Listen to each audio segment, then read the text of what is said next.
Querido irmão, querida irmã, nesse domingo 8 de janeiro celebramos a solenidade da Epifania do Senhor. Que hoje a divina luz ilumine os nossos corações para podermos acolher com fé o santo amor de Deus. No evangelho desse domingo, acompanhamos os reis magos na viagem deles ao encontro do rei menino. Foi seguindo a estrela guia que os magos encontraram e adoraram o grande rei dos judeus, que estava repousado em um pequeno e humilde presépio ao lado de sua mãe. Possamos nós também adorar aquele que se manifestou ao mundo, este pequeno menino Deus, que é a verdadeira luz que brilha sobre as nações e que jamais pode ser dominada pelas trevas, nosso Senhor Jesus Cristo.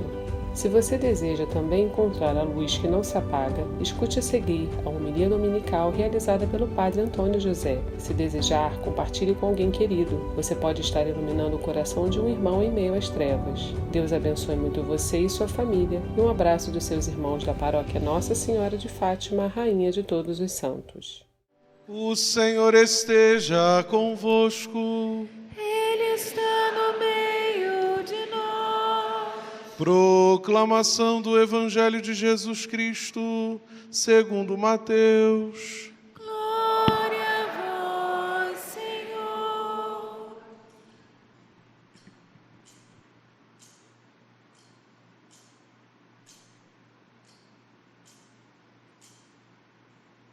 Tendo nascido Jesus na cidade de Belém, na Judéia, no tempo do rei Herodes, eis que alguns magos do Oriente chegaram a Jerusalém, perguntando: onde está o rei dos judeus que acaba de nascer?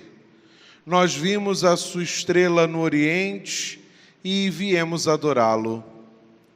Ao saber disso, o rei Herodes ficou perturbado, assim como toda a cidade de Jerusalém. Reunindo todos os sumos sacerdotes e os mestres da lei, perguntava-lhes onde o Messias deveria nascer. Eles responderam: em Belém, na Judéia, pois assim foi escrito pelo profeta: e tu, Belém, terra de Judá, de modo algum és a menor entre as principais cidades de Judá, porque de ti sairá um chefe, que vai ser o pastor de Israel, o meu povo. Então Herodes chamou em segredo os magos e procurou saber deles cuidadosamente quando a estrela tinha aparecido. Depois os enviou a Belém, dizendo: ide e procurai obter informações exatas sobre o menino. E quando o encontrardes, avisai-me, para que também eu vá adorá-lo. Depois que ouviram o rei, eles partiram. E a estrela que tinham visto no Oriente ia adiante deles, até parar sobre o lugar onde estava o menino. Ao verem de novo a estrela, os magos sentiram uma alegria muito grande. Quando entraram na casa, viram o menino com Maria, sua mãe. Ajoelharam-se diante dele e o adoraram. Depois abriram seus cofres e lhe ofereceram presentes: ouro, incenso e mirra. Avisados em sonho para não voltarem a Herodes, retornaram para sua terra, seguindo outro caminho. Palavra da salvação. Glória a vós, Senhor. Irmãos queridos, hoje, celebrando a festa da Epifania, da manifestação do Senhor Jesus às nações da terra, que de alguma maneira estavam escondidas nesses magos vindos do Oriente, a igreja convida a gente a ouvir um trechinho do Evangelho, que é um pouco o retrato da nossa vida. Olhar para esses homens que fizeram uma longa viagem, buscando algo que eles nem sabiam ao certo o que era. Olhar para esses homens que enfrentaram perigos, desafios, para se prostrar diante de um menino, diante do qual o coração deles serenou, encontrou o seu descanso. Olhar para esses homens ajuda a gente a entender um pouquinho mais a vida da gente, o que ela está sendo, o que Deus tem para a gente. Não sei se você lembra, mas na segunda leitura que nós ouvimos hoje, uma leitura da carta do apóstolo Paulo aos Efésios, aparece mais de uma vez, 2 ou 3 vezes, a palavra mistério. Essa palavra, ela aparece outras vezes na missa de hoje. Mistério. Existe um mistério que a gente tenta entender, quando a gente olha para dentro da gente, quando a gente olha ao redor da gente. Afinal, o que é a minha vida? Para onde ela caminha? Por que tudo isso acontece comigo? E existem muitas perguntas que a gente se faz e a gente não encontra resposta para elas. Mas o mistério da nossa vida, o segredo da nossa vida, não é que a gente entenda todos os porquês. O segredo da nossa vida não é algo que está nas mãos dessa pessoa ou daquela pessoa. O segredo, o mistério da nossa vida, a gente só encontra a resposta quando a gente chega aos pés desse menino. Em torno dele, tudo tem que girar. Em torno dele, um monte de coisas que pareciam sem lógica para a gente, um monte de coisas que para a gente parecem muito complicadas, de repente a gente percebe que não são tão grandes assim, não são importantes como a gente imaginava. Aos pés dele, a gente vê todas as coisas diferentes.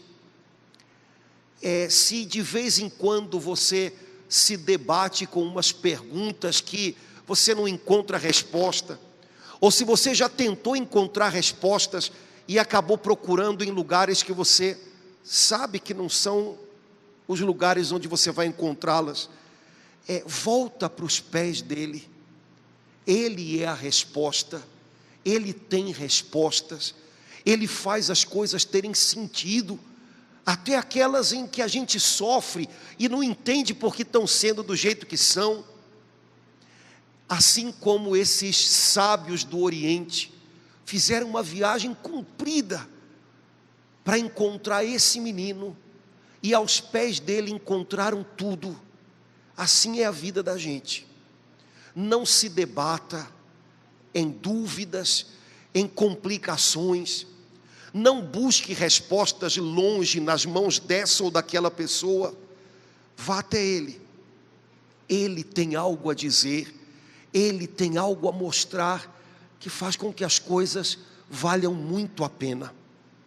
A Sagrada Escritura diz que esses sábios que vieram do Oriente, buscando o rei que tinha acabado de nascer, eles talvez não soubessem muito bem o que buscavam, mas é possível que eles conhecessem as profecias da Sagrada Escritura que falavam do rei, do Messias que ia chegar. Esses sábios eram pagãos, não eram judeus, mas é possível que tenha chegado nas mãos deles um dia algum rolo, algum livro com as profecias que falavam do Messias, e o coração deles foi se encantando com aquilo. Chegará um rei que terá pena do indigente e do infeliz. Chegará um rei que vai se importar com aqueles que sofrem. Irmãos, todos nós já estamos maduros o suficiente para não esperar nenhum outro rei, a não ser ele, que de verdade se importe com o sofrimento de quem é indigente nessa vida. Esses dias todos choveu tanto aqui no Rio, né? e eu estava pregando o retiro para umas irmãs, então eu ia, voltava e ia. E essa semana passando na 24 de maio, um dia chovia para chuchu, todo mundo procurando abrigo, né? E passava um morador de rua, só de bermuda, na chuva. A impressão que dava é que não sabia muito bem para onde ia. E lá na frente outro, entrando no meio dos carros. E ninguém se importa. E a gente nem sabe o que fazer. Existe um rei que não é como os outros reis da terra. Ele se importa com cada um. Ele está perto de cada um. E esses magos do Oriente, esses sábios do Oriente, sabiam o bastante que ser governados por um rei assim seria a melhor coisa da vida. Talvez eles fossem governados por algum tirano duro, como talvez alguns de nós às vezes tenham a impressão de que a sua vida está debaixo de uma dureza e talvez da tirania de alguma coisa ou de alguém. Mas eles queriam encontrar esse rei. Esse é diferente. E eles queriam prestar homenagem a esse rei, dizendo para ele: olha, apesar de estarmos longe, nós somos teus servos. E eles saíram da sua terra e começaram uma longa viagem, uma perigosa viagem. Não era como hoje fazer uma viagem hoje é relativamente fácil. E para encontrar o rei, o menino que tinha nascido, eles tinham duas ajudas no caminho, as mesmas que a gente tem. Primeiro, eles começaram a viagem procurando o menino com a ajuda de um sinal. E no caso deles, um sinal grande, uma estrela nova que tinha surgido no céu e que apontava em alguma direção. E eles foram naquela direção. Irmãos, também na vida da gente, o Senhor Jesus tem maneiras de nos atrair para perto dEle, de nos lembrar que Ele está perto da gente.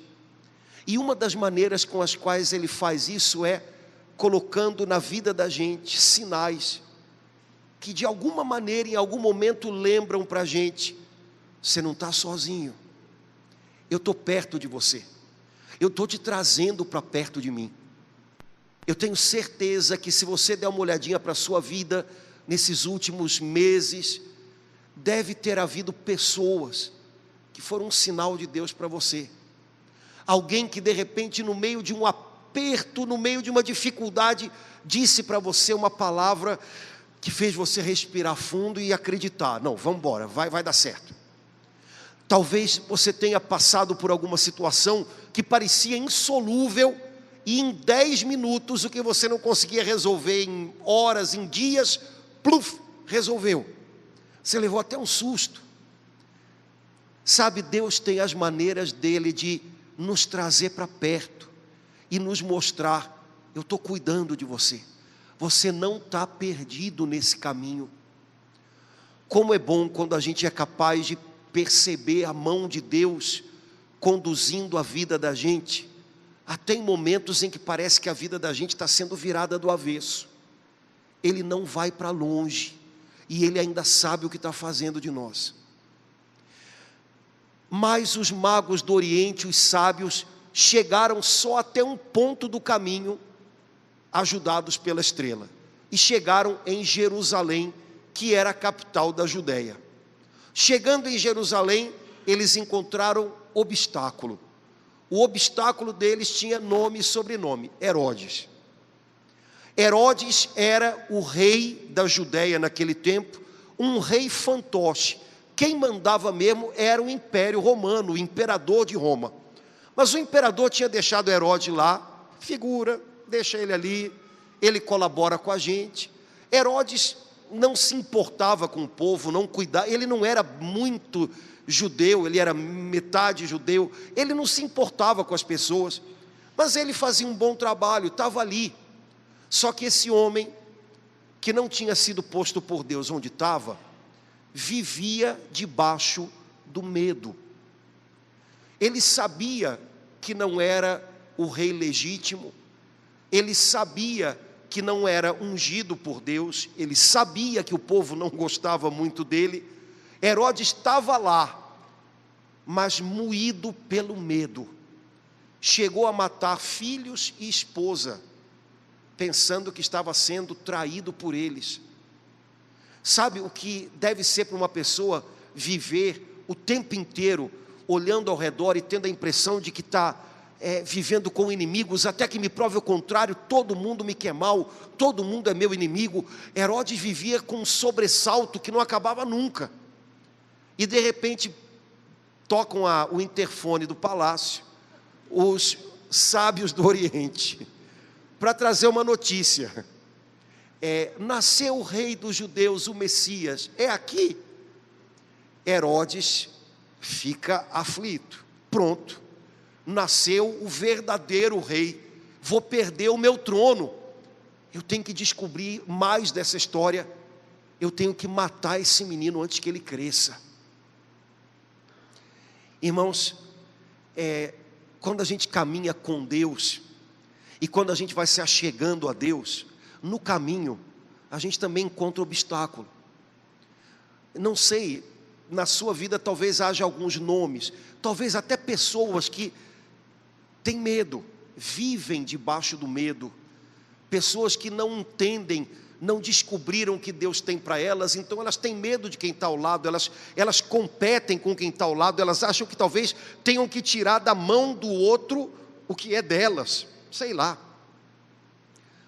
Às vezes o obstáculo não está nem fora, o obstáculo está dentro, e talvez sejam os obstáculos mais desafiadores, porque a gente pode encontrar pessoas que dificultam o nosso caminho, mas a gente pode aprender a saltar obstáculos, a gente pode, mas quando o obstáculo está aqui dentro, puxando a gente para trás, fazendo a gente ter um medo que a gente não sabe nem por que existe e por que é tão grande, fazendo a gente competir com o mundo, como se a gente não entendesse que o que Deus tem para a gente, Ele vai pôr nas nossas mãos, a gente não precisa arrancar da mão de ninguém. Quando o obstáculo está aqui, e a gente se sente intimidado diante da vida, é muito mais difícil. Todos nós temos os nossos obstáculos, quando caminhamos com Deus e para Deus. Esses obstáculos tentam abafar essa vida frágil, mas real, que Deus colocou aqui dentro. Sabe, a gente carrega algo vivo aqui dentro, a gente carrega uma presença de Deus dentro da gente, a gente carrega uma fé viva aqui dentro, mas frágil, e esses obstáculos tentam abafá-la, para que ela se apague. Não deixe os seus Herodes abafarem, sufocarem, apagarem o que Deus acendeu aí dentro. Deus colocou um fôlego de vida dentro de você, Deus acendeu uma fé real dentro de você. Talvez ela não seja do tamanho de um bonde, mas Jesus disse que se for do tamanho de um grão de mostarda, já está valendo. Não deixe isso se perder. Desafios, obstáculos, incompreensões, momentos em que parece que a vida diz um não para a gente. Confia, o seu caminho ainda está no meio. Não entrega os pontos, não desiste de acreditar. Então Herodes perguntou para os sacerdotes, afinal, onde é que vai nascer o Messias? E os sacerdotes sabiam que havia uma profecia de Miqueias, que dizia que a terra do Messias seria Belém, que é pertinho de Jerusalém. Então Herodes disse aos magos, olhem, vão até Belém, Belém, tem um profeta nosso que disse que é lá. Voltem depois e me digam onde está o menino, para que eu possa ir adorá-lo. É ruim. Mas aí entra o segundo instrumento que Deus usou para aproximar os sábios do Oriente da presença de Jesus. O primeiro instrumento foi o sinal da estrela. Deus usa sinais para lembrar para você que você está caminhando com Ele, e Ele não perdeu você de vista. Mas o segundo instrumento foi a palavra de Deus. Encontraram uma profecia de Miqueias na Sagrada Escritura, que apontava exatamente o lugar onde Jesus haveria de nascer. Irmãos, Deus pode nos dar muitos sinais, e às vezes tem épocas em que Ele abusa. Ele dá muitos sinais para a gente, mas enquanto a gente não conhece a sua palavra, enquanto a gente não escuta a sua voz, enquanto a gente não ouve as suas promessas e os seus decretos, a gente não tem um encontro pessoal com Ele. Quem sabe na sua vida Deus tem feito um monte de coisa bonita, no meio de um monte de lutas e batalhas, mas você consegue perceber, de fato, Deus deve estar comigo mesmo, porque olha, eu passei por uma, eu passei por outra, mas talvez você ainda pense, mas eu não sei bem quem Ele é, eu acho que eu nunca tive um encontro de verdade com Ele. Talvez o ingrediente que está faltando é que você mergulhe um pouco mais na palavra de Deus. Deus tem algo a dizer que vai levar você exatamente aos pés dEle. Deus tem algo a dizer para você, que vai apontar exatamente o caminho pelo qual você deve seguir. Foi assim com aqueles homens, pode ser assim com a gente hoje. Eles encontraram um menino, beleza. E a Bíblia diz que eles chegaram em Belém e encontraram um menino e sua mãe. E prostrando-se, o adoraram. Irmãos, a gente consegue conceber, fazer uma viagem longa, perigosa, se a gente imaginar que no final da viagem a gente pode conseguir alguma coisa para a gente.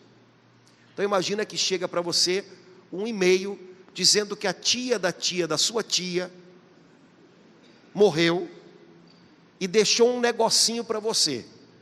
Só que ela mora no interior do Piauí. Eu tenho certeza que nem que seja pela curiosidade, você vai parar no interior do Piauí para descobrir o que a tia da sua tia deixou. De repente ela deixou para mim uma fazenda. Você descobre lá que ela deixou uma galinha, mas você vai, e você vai fazer questão de trazer a galinha, eu tenho certeza disso. É minha, né? A galinha é velha, mas foi Deus que me deu, né? Assim que o pessoal coloca atrás do carro, né? É velho, mas foi Deus que me deu. Pois é, então é minha. A gente imagina fazer uma viagem, contanto que na volta a gente tenha um benefício para a gente. Esses sábios do Oriente fizeram uma longa viagem e no ponto de chegada eles estavam ali para adorar uma criança e deixar presentes, não levar. Irmãos, quando a gente anda com Deus, quando Jesus se torna o alvo da nossa vida, quando Jesus se torna o motivo da gente levantar cada dia e prosseguir, quando Jesus é o norte da nossa vida, Ele nos faz muito bem, muito. Eu tenho certeza que se Jesus entrou na sua vida para valer, Ele só lhe faz bem, mas só caminha com Jesus, só chega a Jesus, só descobre Jesus, só dá passos com Jesus quem está disposto a deixar algo aos pés dele. Há muita gente nas igrejas hoje esperando o que vai receber de Deus por ter vindo até Ele, né? Tem música para isso, né? Me dá minha bênção. Estava lembrando um dia desse uma música aquelas coisas de crente, né? Que a gente aprende, falando do anjo com quem Jacó brigou, né? E aí quando Jacó quase estava vencendo o anjo encostou na perna dele, Jacó ficou torto, e o anjo, antes de ir embora, Jacó disse: só sobe para o céu de volta se me abençoar. Aí o pessoal faz música disso, e o povo adora, né? Jacó segurou o anjo. Você não conhece essas coisas, né? Eu é que andei por me dá a minha bênção para depois subir, né? A musiquinha era um barato. Mas tem gente que está na igreja hoje, parece só quer brigar com o anjo para segurar a bênção. Me dá a minha bênção, eu quero minha bênção, né? Meu irmão, se você quer caminhar com Jesus, eu garanto para você que você vai ter uma vida abundante. Mas você não consegue dar o segundo passo se no seu coração não houver disposição de deixar algo aos pés dele. As coisas que você ama, as pessoas que você ama, o modo como você tem administrado sua vida, seus problemas, seus sonhos. Esses magos do Oriente, esses sábios, ensinam para a gente algo muito precioso. O nosso coração só descansa quando a gente tem um encontro com Jesus e deixa aos pés dele os nossos tesouros, o que a gente sonhou, as coisas pelas quais a gente luta, as pessoas que a gente ama e que a gente quer perto. Quando Jesus se torna o dono dos nossos tesouros, aí sim a gente consegue dar o próximo passo com Ele. E Ele vai nos mostrar como é que as coisas vão ser então. E Ele vai ensinar para a gente um modo melhor de administrar tanto que Ele nos dá. E talvez Ele nos peça para abrir mão de algumas coisas que a gente quer controlar muito, sei lá. Aqueles homens se prostraram diante de Jesus. Eu descobri essa semana uma coisa que eu não sabia, estava lendo um dicionário, imagina, de grego do Novo Testamento, e a palavrinha que é usada por São Mateus nesse trechinho, eles o adoraram. Em grego, que é a língua original do Novo Testamento, a palavrinha que foi usada por São Mateus e que foi traduzida por eles o adoraram, significa adorar, significa se prostrar, então eles se prostraram, e significa se encolher. E aí o autor do dicionário coloca o exemplo, como um cachorro se encolhe aos pés do dono. Falei, gostei disso. Adorar a Deus é adorar, é dizer coisas bonitas para Ele, é elogiá-lo, é cantar, isso é adorar. Mas adorar também é prostrar-se. Sabe, uma pessoa que se prostra é uma pessoa que fica indefesa. É uma pessoa que está lutando, ela está de pé. Lutadores honrados, quando batem no seu adversário e o adversário vai a nocaute, não continuam batendo quando ele está prostrado, né? Esperam que ele se levante. Uma pessoa prostrada é uma pessoa que está indefesa. Uma pessoa que chega aos pés de Cristo e tem um encontro com Ele, para de lutar com Ele. Senhor, eu estou aqui, e daqui para frente não é mais do meu jeito, é do teu jeito. E prostrar-se, adorar, também significa encolher-se. Quem tem cachorrinho sabe disso melhor do que eu. Às vezes o cachorrinho vai lá, né? E como a gente precisa aprender a se encolher, porque, dizendo em português carioca, né? A gente é muito espaçoso, né?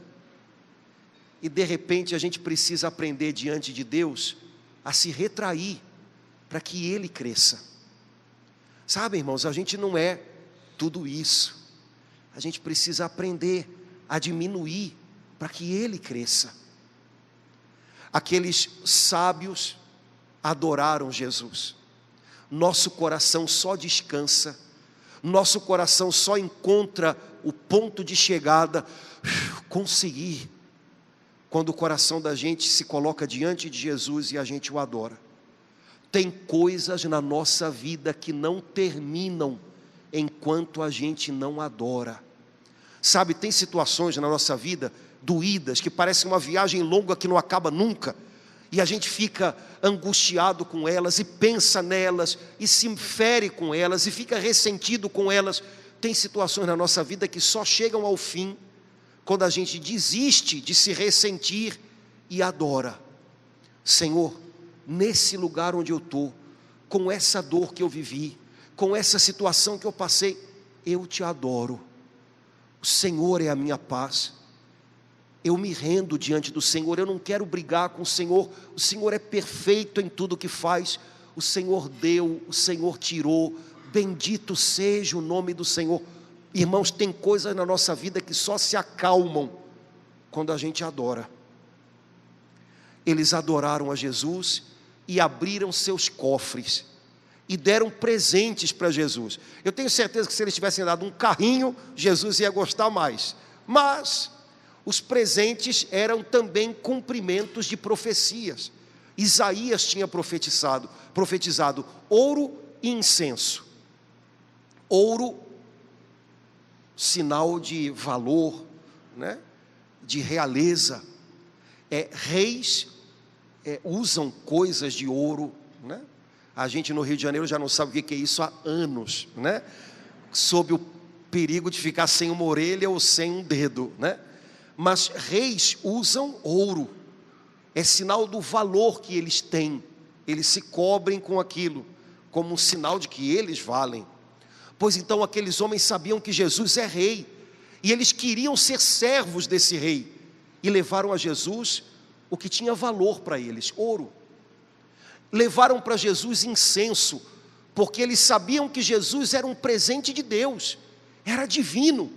E como a gente faz na igreja para adorar a Deus queimando incenso, eles levaram incenso, mostrando que eles acreditavam em Jesus. Nós cremos em você. Mas Isaías não tinha profetizado o terceiro presente, mirra. Mirra é um negócio que quando você quebra e você dissolve, vira um óleo que era usado naquele tempo para embalsamar o corpo dos mortos. E de alguma maneira aqueles homens sabem e mostram que esse rei tão amoroso, tão poderoso, mas poderoso de um jeito diferente, ele vai ser ferido e vai ser morto. E eles levam mirra, como que dizendo, é para curar os seus machucados. Esse rei é poderoso, mas de um outro jeito.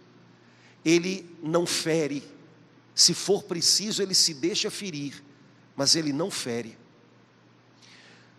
Irmãos, quem sabe hoje a gente podia, nesse nosso encontro com Jesus, porque eu tenho certeza que Ele está aqui, quem sabe a gente também não podia deixar aos pés dele os nossos cofres e o que a gente carrega dentro deles. O nosso ouro. Ih, padre, mas ouro é aquilo que é valioso para você. Às vezes a gente é engraçado porque parece que a gente pensa que tem que entregar para Jesus só as bodegas, né? Eu te entrego, Jesus, os meus problemas, as minhas dores. Entregue. É a pessoa que melhor vai saber cuidar disso sem machucar mais você. Mas entregue para Jesus também o que tem valor para você. Entregue para Jesus a família que você está lutando para construir, o trabalho no qual você está se empenhando tanto, os planos que você está fazendo para 2023, entrega para Ele. Entrega para Jesus as pessoas que você ama e que você tem medo de perder. Entrega para Jesus as situações que você faz uma força incrível para controlar, porque você acha que precisa. São as coisas preciosas da gente, entrega elas para Jesus. Pode ser que Jesus queira ficar com algumas dessas coisas, pode ser que Ele queira te devolver de outro modo, pode ser que Ele queira te ensinar a cuidar delas diferente. Entregue para Jesus a sua adoração, se renda para Ele, pare de brigar com Ele. Eu amo a Jesus, mas do meu jeito. Eu sigo a Jesus, mas do meu jeito. Eu amo a Jesus, mas... Para de brigar com Ele. Deixa Ele tomar o controle de verdade. Adora Ele com a sua vida. E quem sabe hoje, põe um ponto final em algumas coisas no seu coração que teimavam em não acabar, porque você ainda não tinha adorado a Ele. Senhor, eu estava tão magoado ou magoada com a morte daquela pessoa querida que aconteceu ano passado, ano retrasado, e estava magoado com isso e revoltado com isso. Senhor, hoje eu quero te adorar. O Senhor deu, o Senhor tirou, bendito seja o nome do Senhor. Senhor, eu estava magoado, chateado, com medo porque eu perdi o meu trabalho, e eu estava acostumado naquele trabalho, e como é que vai ser agora? Senhor, eu te adoro, porque eu sei que o meu destino está seguro nas suas mãos. O Senhor é maior do que o emprego que eu tinha, do que o chefe que eu tinha. Eu confio em Ti, Senhor, e te adoro de todo o meu coração. Quem sabe na hora em que a gente faz isso, a tempestade aqui dentro acalma. E quem sabe hoje não é dia da gente entregar a nossa mirra para Jesus, as nossas dores, entregar para Ele, deixar nas mãos dEle. Há momentos em que parece que a gente faz das nossas dores o que a gente tem de mais valioso, a gente fica curtindo elas, vai dormir de noite e a última coisa que a gente para lembrar é aquela dor, até dormir quase que de cansaço.